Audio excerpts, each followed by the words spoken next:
Hi, I'm Amy, and I am an author, and I have always wanted to spend my life professionally writing, creating, and telling stories.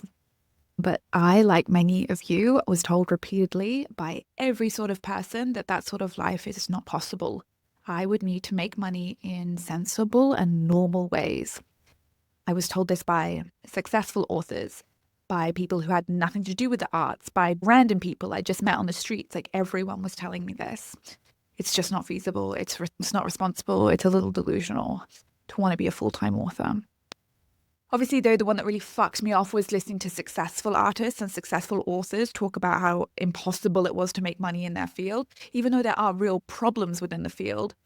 I've really struggled when some of my favorite writers laughed at the implausibility of making money with books, whilst they made millions of dollars with their books. Keep your day job. Writing can't pay for your entire life, says one of my favorite authors of all time, who is very, very wealthy from their books. There are systemic, real issues that I want to solve within our creative industries that deprive us of money. But I cannot tolerate saying that you can't make any money or that you can't dare to do this full time, because you can. And I want us to work against the systems that are trying to keep us really small and poor. Anyway, I swore that when I did make a life filled with words and art and money, I would fucking talk about how I made it happen. I promised myself that I would be transparent. I promised I wouldn't shut down. I wouldn't gatekeep my success. I promised I would bring others with me. Yes, this journey can be very hard. Yes, if you want it, you can make it work. So on that note, I told my community to ask me any questions they wanted about mine and James's, my partner, finances. Ask us about our finances as authors and creatives. So this is going to be a small insight into how we've made being writers work for us. Question number 1, how many sources of income do you have? So we have 8 sources of income. I'm just going to list them all now. Non-fiction writing, which is both traditionally published and self-published. This bad boy, she's coming out with Penguin in a few months. We need your art. Fiction, self-published fiction novels that are in print and in audio. All my fiction at the moment is self-pubbed. Speaking gigs, on-demand courses and classes about creativity and writing. My online membership, my family, the Inspired Collective. In-person workshops where I go be with you. Prints of my art. And then I'm going to caveat here, I've probably forgotten some shit there. Question number 2, what are your main business expenses? This doesn't go for everyone, but a lot of creatives can run very lean businesses and can be more profitable than a fucking trying to start a tech company. Our costs are low compared to other kinds of businesses. So our revenue might look lower than a tech company, but we don't take 10 years to become profitable, because we don't need millions and millions to start being an artist. So our main expenses are website hosting, masterclass hosting. We have a 2-day-a-week assistant. Travel, the big one, for masterclasses and speaking, etc. Yeah, they're our main babies. This question, do we put super or retirement away? This is one where I don't want to answer it because it's not a very good answer and I don't really want you to look at me, but we don't at the moment. It's on the list. We just kept reinvesting. When we started building the business of being authors, we kept reinvesting profit back into the business in order to build it. So now that I have a more stable financial situation, I will be a big girl at some point and figure out how I want to do this. That being said, I had retirement savings from all my muggle jobs, my regular jobs, before I was making money with my art and with my books. Do you make money through Instagram or podcasting?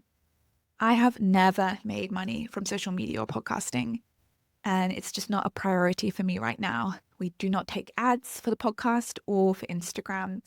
Not saying that I won't in the future, but it's just not been a way we want to make money at the moment. Instead, I've used those platforms as invaluable ways to build a connection. They are worth so much money to me, even though they don't make me direct money, because that's how I build connection and relationship to audience. That's how I get to be with you. That's how I get to build trust. So valuable to me, even though it doesn't make direct money. Question number, I don't know. Would you be able to live off book sales alone? This year? Yeah, we would be able to. Next year? Probably, yeah. The year after that? I don't know. I can't see where we're going to be. I hope so. The beauty of multiple income streams, though, means that there's less pressure on my books to make lots of money. It gives me lots of space. It gives my book space. It also allows me to be multidisciplinary and curious about other projects that I want to follow up on. I used to think that all I wanted to do was write fiction, but it turns out I've got like loads of other things I want to make. And I'm so grateful I gave myself the space to explore that. So yeah, this year, yeah, next year, hopefully, and hopefully going forwards, yes. But I always want to give my books space. I don't want to put a huge amount of financial pressure on them. Have you ever had no money? Yes, I've had less than no money. I was in very bad credit card debt during the early years of trying to take my writing seriously. I was waiting and waiting and waiting to be picked by a publisher, waiting for someone to tell me that my art was worth money, waiting for permission to do my job. And so I did that, and I worked as a waitress and random other jobs. I was a personal trainer, I was a nanny, I was in finance for a hot second. I am incredibly privileged in that I've always had support systems around me that meant I could take risks and make some pretty fucking stupid mistakes. But I always knew that I wasn't never going to be in serious trouble. But I had months where I could hardly sleep thinking about the debt that I had racked up. How do we manage taxes? We cry about our taxes. But seriously, we employ accountants and bookkeepers, and then we cry about them because they're mean and scary. We're Aussies, just in case anyone's curious. So even though we're living in the UK at the moment, we're Australian tax residents. And so we're looking at the ATO right now. So it's different for every country, but wherever you are, it's always going to be a fuck ton of work. And it is a fuck ton of work for us, especially for James, who's in charge of this area. And it's one of, for us, the hardest parts of being a small business. We have found that being authors, being artists, and being in e-commerce to be so challenging. Accountants haven't understood what we do. They don't respect what we do, and it takes a lot of emotional resiliency. But it is worth it. Our work and our art is worth navigating this. But shout out to anyone navigating taxes right now because it's hard. It's really hard. All right, question. How much money did you get for We Need Your Art advance? So I showed you this baby before. We Need Your Art. I am someone who wants to be really fucking open with you. I want to tell you the exact figures of my fucking bank account. I crave transparency. But I'm also like navigating like how we protect ourselves and how I protect James and just, I don't know, it's hard. But here's what I'm currently happy sharing.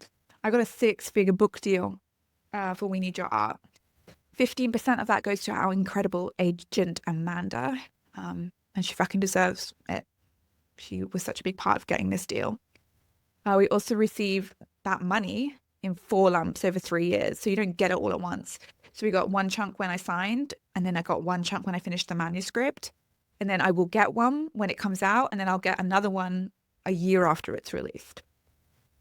If you really want to know how much I got paid, if you have a paid subscription to Publishers Marketplace, you can usually figure this shit. Do you have a steady income? We make vastly different amounts of money each month.